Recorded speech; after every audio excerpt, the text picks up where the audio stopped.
Von Sitchenstein here. I'm with Shadow, Windhawk, and the Morticians. How the hell are you guys? Doing great! Hell yeah! Not good. Yeah, fine. Rich is fine. I think the general consensus is that we're all great. I think we're having an alright night. Alright. Alright, well this first question is actually going to go out to Windhawk. And how did Shadow, Windhawk, and the Morticians actually form? It started in May 2013, and I wanted to get a group of musicians together to form a new horror punk / metal, doom metal vintage project. And I hung out in the same circles with Rich for a while, and knew that he was into the same music as I am, and so brought him on. I brought on the bassist for Die Monster Die, the ex-bassist, Sticky Nicks, and I had my friend Jono playing guitar, and then Rich was playing guitar actually initially, and then I was just singing, and we had Trip on drums, and that lineup, just the scheduling and stuff didn't work out as well, so we disbanded in August, and then I called up Trip and Rich in November, late October, and told them that I had written an EP, or the skeleton of an EP, and I wanted to work on it more with them and hopefully record, and they're both just like, yeah, fuck yeah, let's do it, and it worked way better as a three-piece, and we all gelled, and then, you know, within a few months we went in and we recorded the album in the studio with Bruce Kirby, and then later this year we brought on Stitch to play guitar, so now we're a four-piece, and yeah, that's how it started. It's absolutely wonderful. And this question would be going out to Trip MD. What exactly, what inspires you to, your character actually? My character? Yes. I don't really know if it's a character so much as my subconscious coming out and just kind of being myself, I guess. I don't know. Working in haunted houses for as long as I have, I've become a lot more comfortable with my outgoing self, so I'm able to just let it out more. And playing in the Morticians and drumming, for that matter, just gives me an excuse to be crazy and just kind of let it out, as opposed to my normal life where I have to be a little bit more conservative. That's an okay way to put it. Toned down? Yeah. Toned down. That's a better way to put it. Yeah. Conservative is a stretch. He's a hippie, don't believe him. I'm a creepy hippie, I guess. He's a scary hippie. Scary hippies. That's a band name. Write it down. Scary hippie. Scary hippie. Scary hippie. No, I like being scary. I like being a creeper, I guess. Not like a creepy stalker creeper, but I like That's being what they creepy. all say. That's what they all say. Careful, I'm stalking your Facebook, motherfucker. This is who Trip is. Yeah. He's the manic drummer. He's like the animal from the Muppets. That's how I describe him usually. But with blood. With blood. With blood. And a lot of hair. Oh yeah. Everybody loves the beard. Alright, well this one has to go out to Rich. Considering you actually played guitar first, was the decision to go bass yours, or? It was kind of offered, like, you have bass gear, you can play bass, do you want to play bass? And I'll play guitar, is what he said. And I'm like, yeah, I haven't played bass in a band in a few years, I have my bass gear kind of collecting dust, so. Busted it out, it worked, I love playing bass, I was a bassist before I was a guitarist, so. That worked out perfectly. Yeah, it worked out really well, and we all, we write well together, our playing styles are really similar, so it gelled really easily. Nice. Yeah, you also do backing screams. I do backups, yeah. I'm in a couple of metal bands as well, and I've kind of I have the voice to do the low growls and the high screams, so that kind of adds another dimension to the music. Yeah, that kind of gives you that little bit of that doom feel along with it. He's really trained at screaming, and he knows how to do it without hurting himself. And he also, in the studio, he can just belt out some really harsh screams like an ossuary. Yeah. He has those low growl screams that just kind of give it like a depth that wouldn't otherwise be there, I guess. Yeah. And but yeah, that was another reason definitely when approaching Rich about joining the band, was that I knew that he can do harsh vocals really, really well, and so it works. We work well together, and it's awesome. Well, this question has got to go out to Stitch. You're the newest member of the band as the rhythm guitarist. How did you enter in the band? So me and Noah have a long relationship. He would come hang out with previous bands I'm in and still in. Just spend time with us. His fiance is one of my best friends, and she actually nudged the relationship. She's like, so, you guys are both musicians, and you both can play. Yeah. And she kind of pushed us together, and me and Noah sat and talked about it, and we're just like, done. I think me and Noah grew up on a lot of the same kind of inspirations and the same vibes, and we found really obscure things really special, and we hold them close to our heart. And I think that's something that a lot of society or culture doesn't see, but we do, So me and Noah will find really special things and obscure things, and it just clicked. I mean, he writes all the music, and I just play it. So, Killer guitarist, man. I kill people sometimes. Like literally. The blood does not. I didn't want to say anything, but It's not his. it's not all his blood. I kill people You sometimes. should see the other guy. Yeah. What's left of him? Yeah. All right. Well, this one is actually kind of a group question. I guess it would go out more towards to Windhawk, but when writing the music, do you guys all sit down and write it together, or is it just kind of your brainchild? What's been recorded for the most part right now has been my brainchild, but with our new album, which we'll be releasing the album title of on November 1st this year, it's going to be it'll be more of a collaborative effort, and primarily it's me and Rich who have begun to write together. But it's kind of an interesting process, because I mean, with Casket Spray, what happened was I sat down with an acoustic guitar, and I wrote the skeletons and the arrangements of all the songs, and when I called them, it was pre-arranged and pretty much ready to go. Then we played, it took on kind of a different shape, and with Matt's drums and with what Rich had to bring in, it started to evolve a little bit. But as far as lyrical content, I write the lyrics, and then Rich backs me up on vocals with his screams. But what we're doing now is more of I'll have a riff, I'll come in, I'll play a riff, Rich will go, oh yeah, I like that, I got a riff, and then like Never Dead. The Never Dead is how that started. Like, was the first one we did like that. Cool. The Never Dead, the chorus riff, the basic skeleton of that was Rich's, and I took it and I added a little bit to it, and then I added a verse riff, and we just glommed it together. Rich came up with the title for the song, which is actually the Australian title of Phantasm, and it just worked really well. And he's like, yeah, Never Dead, and I was like, yes, and then I came up with a melody to fit around it, and it's so, and our interests are so alike that it's not a forced process. It just happens naturally. And but yeah, so the new album's going to be a mix of things. I have some songs that I've written the same way that I did Casket Spray, but then Rich also has material that he's going to bring in, and Stitch, even on our new song Sleep, since we brought Stitch in, he adds little things here and there too. I think the easiest way to explain this is really Noah comes in with a creation and an idea, and he's really open to everyone kind of putting their personality into it. It's really the easiest way to put it. Noah's really the roots to a tree. So everything else just kind of builds itself more or less. Like we experiment with different stuff. We'll say like, well, I got this part. okay, let's play that, try something, see if we can make something work with it.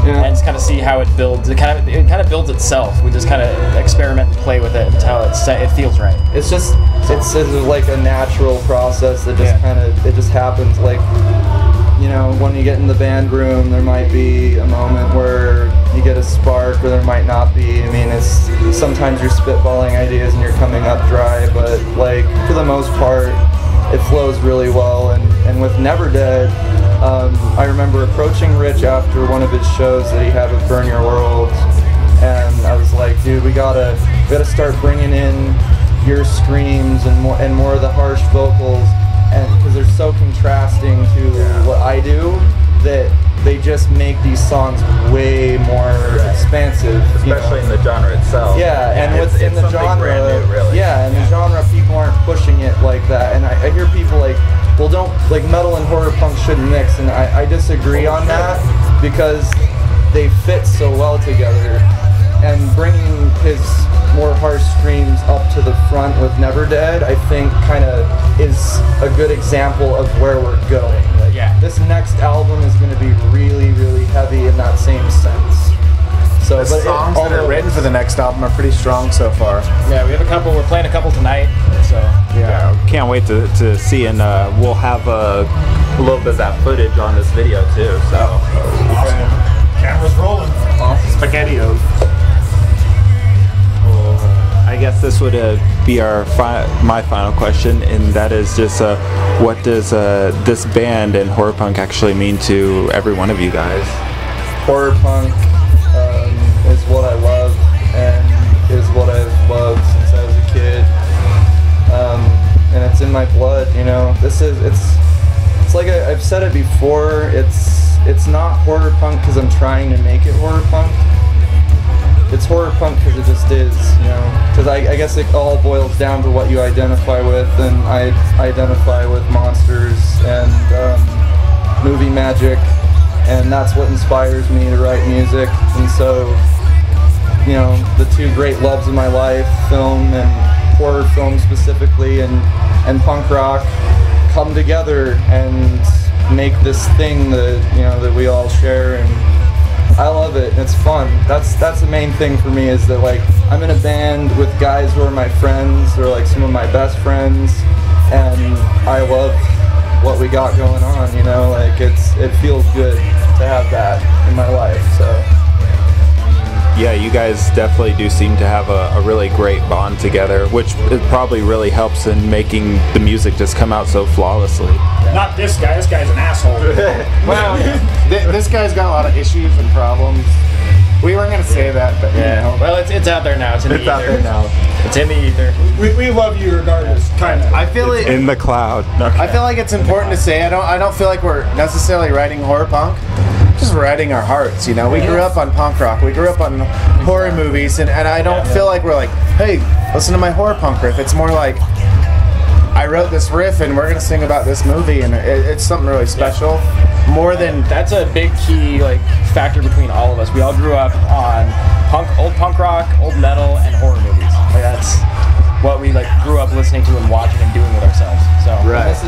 This is how it comes out. You know, it's not like a forced issue where it's like, how can we be more horror punk? It's this thing is we need to sound like a Blitzkid song. We need to sound like a Misfits song. We need to do this. No, it's just this song sounds like this. This next song sounds like this because it does. Yeah, and you just guys write what you write. That's it. You just write what you write because that's what you want to write. Like, I grew up with more of a metal influence. Like, I grew up listening to old metal. Double kick, you know. Like, Noah here was actually my introduction to horror punk, and that was when I was working with him at Nightmare on 13th. You know, when I was like 17, 17, 18, and I found out about horror punk. I was asking about all these bands and trying to go in and check them out and stuff. And it's I found like a new genre, and I was like sitting there going, I've heard all these other bands and all their stuff so many times. I need something new. And he introduced me to that. So it's like, it's nice to have the background that I have and then be playing in the genre that I'm playing in now. And kind of with working with people that want to mix metal and punk rock. It feels good to me because it's playing something that I can associate with and that we all have in common. Yeah. Stitch and I grew up on old industrial and punk and like old hardcore. So we kind of bonded over that too. So. Well, I think your fans, like, especially since you have people getting the tattoos, you have people, your patches are blows my fucking mind every time I see it. Can I just say that's really special to me? Yeah. There's a lot of people that travel far distances and they get the tattoos and they show up, and it's really hard for me to stress how much I appreciate it. I can be like, hey, thanks, yeah, you guys came but it really hits me in the heart. So it hits me in the heart. So yeah, I just want to say that. Like seeing stuff like on social media, just online, and seeing these people that get the tattoos and they put their stickers all over their personal effects, and they have our gear and they have our merch, and they're contributing to our Indiegogo campaign that we had going on, and all these people with all the support that we've had. It's like, it's one thing to be like, thanks on Facebook, but it's like, it means something entirely different where it's almost, you don't have words for it. It's like you can only say thank you so many times, but it's like, seriously, man, like, we appreciate every single one of us. We would be nowhere without people giving us a try and giving us support. So, Right. Like, people took a shot on us, so we're gonna take a shot on you guys, and we love you. That's a matter for another time. As someone who's bought the merch, you guys put so much care and just love and everything. You guys don't half-ass anything. And I think for me and all the fans, especially for HorrorPunksUnite, I have to just say thank you just for being genuine. In a day where a lot of bands are either half-assing it or being like almost a cover of the Misfits or anything, you guys stand out, and that's awesome. I just want to put this out there. These guys spend you have your band practice and your shows, but these guys are spending so much extra time putting together merchandise and screen printing and CDs and recordings. So there's a lot that people don't see, like, oh, this band's gonna play for an hour and it's over, but there's so much behind the scenes, and these three have like really bent over backwards to make sure that it happens. You have quality merchandise that you can sew on your jacket and you can be proud of, I was pretty proud when I put my patch on. There you go. Looks good. I'm just stoked people are into it enough that they want to get our stuff. They want to interact with us. They want to come to the shows. They want to talk to us. Like I get hit up on Facebook, like through the messenger thing. People are like, hey, I'm a fucking guy from Brazil. I love your band. Like, cool. Right on. Thank you, Brazil. Thanks, Brazil guy. But like shit like that happens, and it's like it floors me every single time without fail. Anytime someone comes out of the woodwork from wherever they live and says they like the music that we've written or the songs that we've played, and they want to get like something with our logo or our autographs or whatever have you on it, it drops me to the floor every single time. Yeah. I don't take that shit for granted. Well, from an artist standpoint, when you're going in and putting your blood, sweat, and tears into creating something, it's your entire soul. You put all this stuff and all this work into it, and then people come out and they say, oh, I really love this. I really like this. This is fantastic. I get messages from people that's like, oh, you're such a great drummer. It's like, are you fucking shitting me? Like, you've got to be kidding me. Like, like Rich said, it just floors me every single time when people compliment on just the little things. Like, oh, I love this riff that this guy did, or I love your vocals in this, and it's like it kills me. Yeah. If I had to have a last word, it would be that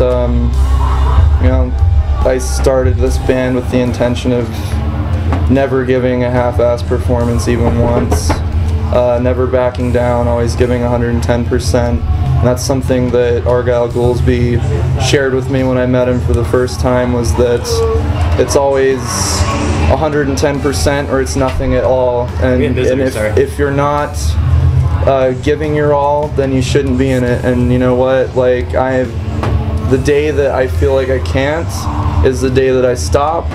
And as far as the fan response and as far as everything with the Indiegogo and everything goes, it's like, this was a dream of mine as a kid, and I used to sit in my room with headphones on listening to horror punk, dreaming about a day when I could be doing this, what we're doing tonight, going out on a stage with my friends and fucking putting on the show that I've always wanted to put on.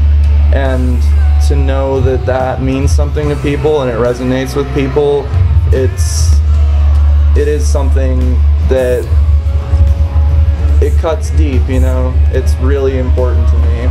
And I do not take any single person that enjoys what we've created for granted, ever, by any means. I mean, even people that had zero financial means to help us back anything, or people that haven't bought any merch that just, you know, they write and say, hey, my day was made better, my shitty work day, I got through it because I was listening to Casket Spray. Or, you know, I even got someone that said that he was considering committing suicide, and that listening to my acoustic album, Tales from the Black Lodge, and listening to Casket Spray, like, it inspired him to pick up his guitar and put thoughts of killing himself out the door. And, you know, it's when you hear stuff like that that it's like, you know, wow, I don't know what to say about it.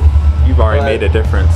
But I feel it in my heart every time that happens, and it means a hell of a lot to me, and it's more than I could ever really put into words. But just to be doing this is my dream. So thank you to everybody that's been helping us through this whole thing. Thank you to HorrorPunksUnite. Yeah, totally. Yeah, thanks to the horror punk scene worldwide, and without kids like you, there won't be bands like us. So trying to keep the dream alive. Hell yeah. It's all been said. Yeah. All I got's hell yeah.